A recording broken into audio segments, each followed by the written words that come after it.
Hey, what's up, guys? It's your boy Chris, And it's your girl Jeff. and this is This Week in K-Pop for January 30th through February 5th. This is our chance to go over what came out this past week in K-Pop, maybe go over some stuff we didn't get to react to, and we can't go over everything, but this is the stuff that we think is important to check out. All right, so for the first couple of days, there wasn't really anything.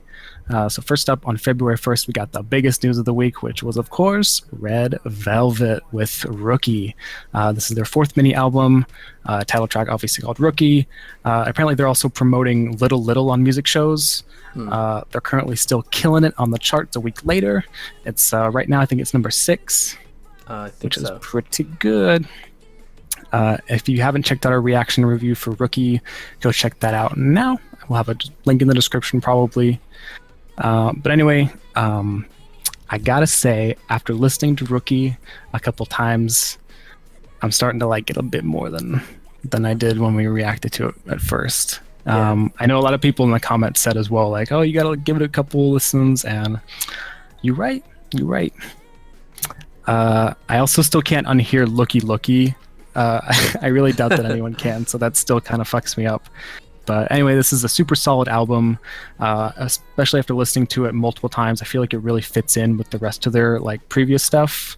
And even though it's not labeled as such, the last song on the album, called Last Love, is a Wendy solo ballad, which is super nice. Yeah, I don't know. If I had to choose a favorite song, I'd probably have to pick Happily Ever After, with maybe Body Talk as a close second. What are your favorite songs? Happily Ever After, I think is probably most people's favorite. I would have to say it's probably most people's favorite.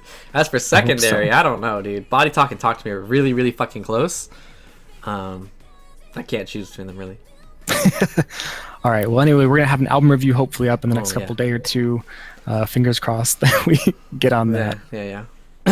We'll look forward to that. Yeah. All right. Next up, we have Zion T. Finally came back. I think it's been like 3 years or 4 years. It's something ridiculous. I think 2013 was like his last actual album, right? Yeah. That's fucking way too long. Anywho, Zion T's back with the second mini album, OO. I think it's supposed to be pronounced OO and not ooh. Probably. I would think OO. All right. Anywho, this album's not as upbeat or funky as some of his previous works. Like if you listen to some of his other stuff, like what was it, Doot or something like that? I think that was the name of it. Fuck, man, whatever. If you listen to that album, then what was it, Neon Light? I think. Oh man, I don't even remember the name of the album. But if you listen to that, don't expect this album to sound as what's the word, like experimental, I guess. But it still has like a Zion T feel to it overall, so don't worry about that end. There's a pretty good amount of variety of songs on the album, which is really good. And overall, I think all of the tracks are pretty solid. But the last track on the album sounds a lot like Four Non-Blondes' What's Up. If you don't know what song that is, you guys can go research it. But it sounds a lot like it for the chord progression. A lot like it. Yeah, the chord progression is exactly the same, pretty much.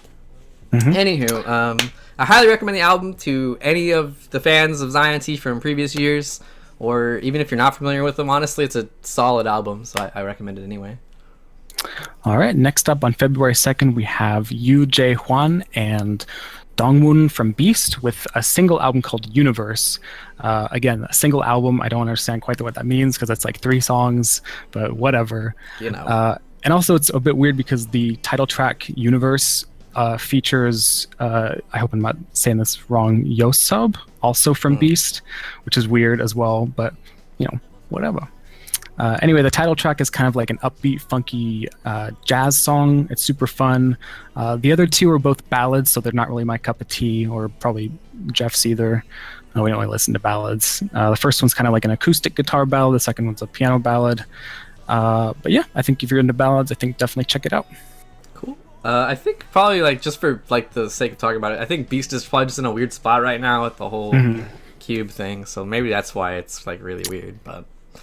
Anywho, moving on. February 3rd, we had Mad Clown, come back with a song called "Lost Without You," but it also featured, I don't even know how to pronounce their name still. Bolgan 4. Bolgan 4. Bolgan 4. I don't know how to pronounce their name, but they're actually really popular. Anywho, this song is really popular as well.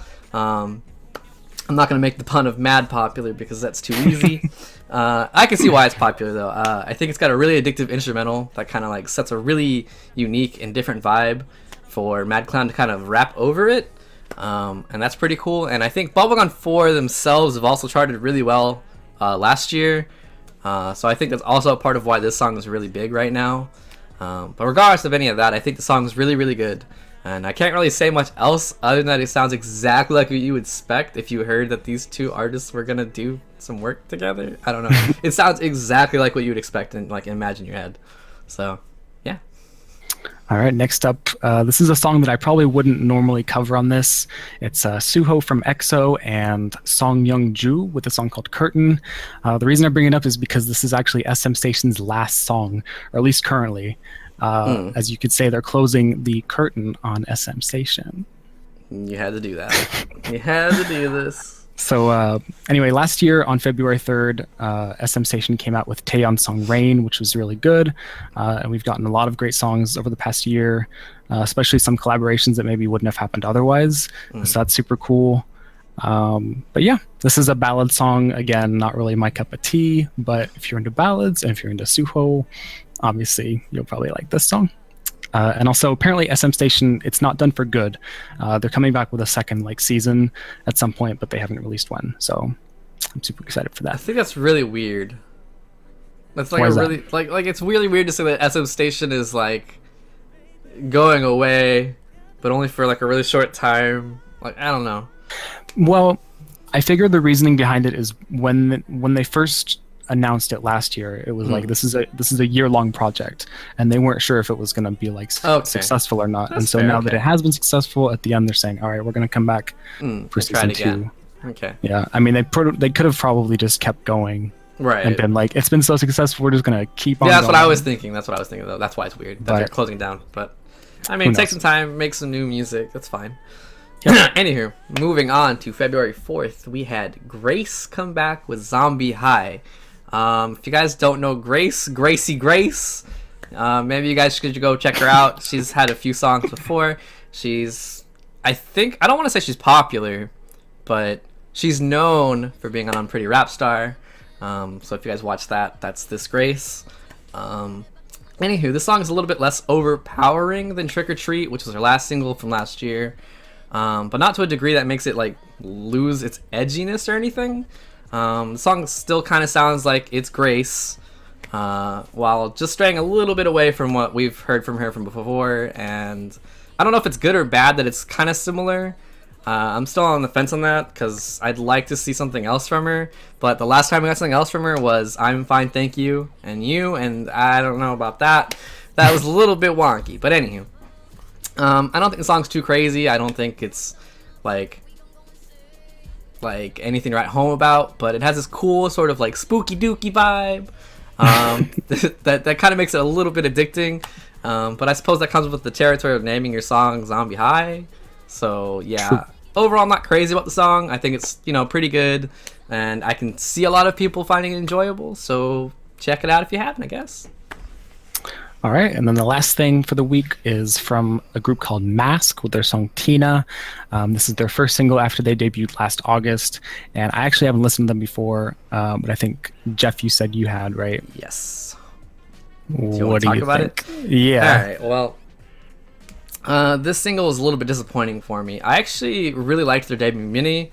I think all 4 songs on it were really solid.